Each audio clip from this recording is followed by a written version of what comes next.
요통, 좌골신경통 침치료 처방에 대해서 보시도록 하겠습니다. 요통의 원인은 일반적으로 다쳐서 허리가 아픈 경우도 있을 수 있고요. 요섬, 허리 삐끗한 것을 말합니다. 또 신어요통이 있고요. 좌골신경통도 있습니다.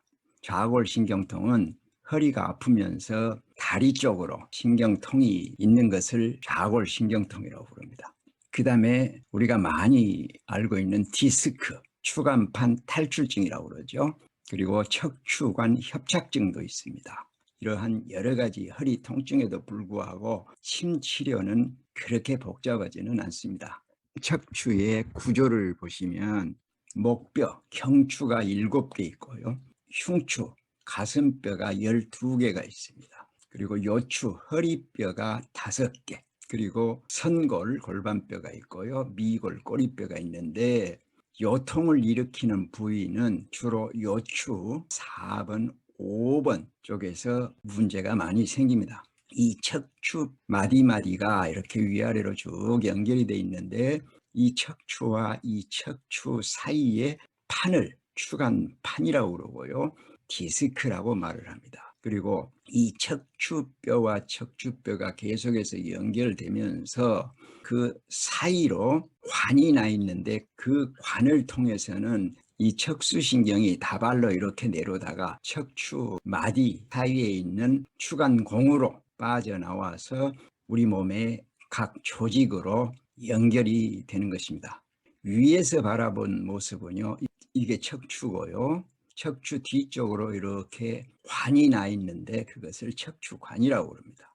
그리고 가운데로 척수 신경이 다발로 내려다가 척추 마디마다 있는 양쪽 추간공을 통해서 빠져나와서 우리 몸의 각 조직으로 연결되어 있습니다. 추간판 탈출증, 디스크와 척추관 협착증의 다른 점은 우선 원인이 다릅니다. 추간판 탈출증은 척추가 눌리거나 주저앉음으로써 추간판 수액이 밀려나와서 한쪽 신경을 누르는 경우입니다. 척추관 협착증은 척추관 내의 V자 인대가 비대해져서 신경을 압박함으로 통증이 유발되는 것입니다. 또 나타나는 증상이 다른데요. 추간판 탈출증, 디스크의 경우는 허리를 숙이면 더 아프고 허리를 뒤로 젖히면 통증이 완화가 됩니다. 그리고 앉거나 허리가 눌리면 통증이 심하고 걸으면 좀 편해지는 것이 디스크 증상입니다. 그 다음에 척추관 협착증은요. 허리를 숙이면 통증이 완화됩니다. 뒤로 젖히면 심화가 됩니다. 또 주저앉으면 통증이 완화되고요. 걸으면 심해집니다. 그래서 걷다가 통증이 심해져서 주저앉아 있으면은 편해져서 다시 걷는다고 하는 분들은 척추관 협착증으로 보시면 됩니다. 물론 이 두 가지 증상이 한꺼번에 나타날 수도 있으니까요. 꼭 단정을 지을 수는 없는 것 같습니다. 또 추간판 탈출증은 척추 한마디에서 통증이 나타나고 한쪽 다리에서 통증이 나타나는 데에 비해서 척추관 협착증은 척추의 여러 마디에서 나타나고 한쪽 또는 양쪽 다리가 저리거나 잘 때도 다리가 저리고 쥐가 나고 마비감이 나타나는 것은 척추관 협착증 증세입니다. 요통 좌골 신경통의 처방혈은 후계 3차1, 연골, 인중 이런 정도로 놓으시면 되고요. 또 추가가 가능한 것은 자세나 상황에 따라서 권륜, 치료, 행간사항 등을 추가해도 좋습니다. 그리고 방광경 쪽으로 통증이 있을 때는 위중이나 속고를 추가해 주고요. 다리 바깥쪽으로 통증이 오는 것은 담경을 타고 내려오는 것인데 족, 임업이나 양릉천, 풍시 같은 것을 추가해 주면 됩니다. 이 처방의 침치료는 환자를 의자에 앉혀놓고 침을 하는데 좋은 처방입니다.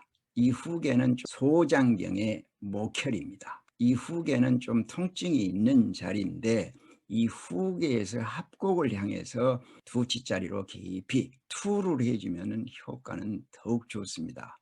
이 3차 1은 두 번째, 세 번째 손가락 접합부, 적백육제가 3차 1인데요. 3차 1은 차일이라고 말도 합니다. 이 차일은 차일만 노는 것도 좋지만은 깊이 두 치로 이중수골과 삼중수골이 만나는 지점까지 넣었을 때 효과가 가장 좋습니다.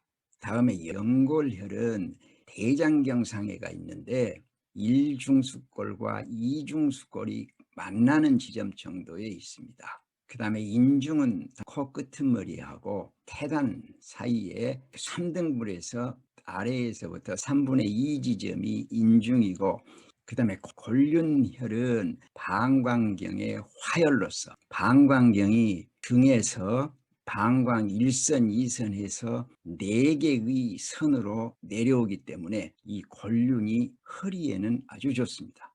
행간 상한치입니다. 행간으로부터 한치 위 정도 되는 데가 행간 상한치, 동시 기혈의 경혈입니다.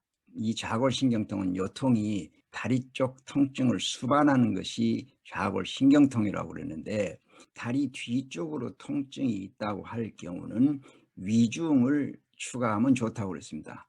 또 속골을 추가해 주면 좋습니다. 속골은 깊이 투를 하면은 용천까지도 투가 되고, 투를 하는 과정에서 족 이묵도 지나고 목류혈도 지나가고요, 위경의 함곡도 지나가고 간경의 태충까지도 이렇게 영향을 미칠 수 있으니까 효과가 좋을 수밖에 없습니다. 다리 외측 옆쪽으로 통증이 있을 때는 이목을 추가해 주면 좋다고 그랬습니다. 담경의 목혈이지요. 근육과 관련된 치료에는 양경맥에서는 주로 목혈을 사용해 주면 효과가 좋습니다. 양릉천도 음릉천으로 투해 주면 효과가 더 좋습니다. 풍신은 환자의 손을 차례자세로 내려드렸을 때에 가운데 손가락이 닿는 부분이 풍시고, 골도법상으로는 이 슬중에서 7치 되는 부위입니다. 저의 카톡 아이디는 고미호입니다.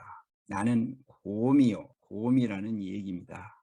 곰처럼 꿈틀꿈틀 느릿느릿 천천히 듬직하게 살아보려고 하는 의미도 들어 있습니다. 저의 이 영상이 공부하시는데 많은 도움이 되시기를 빕니다. 평안하십시오.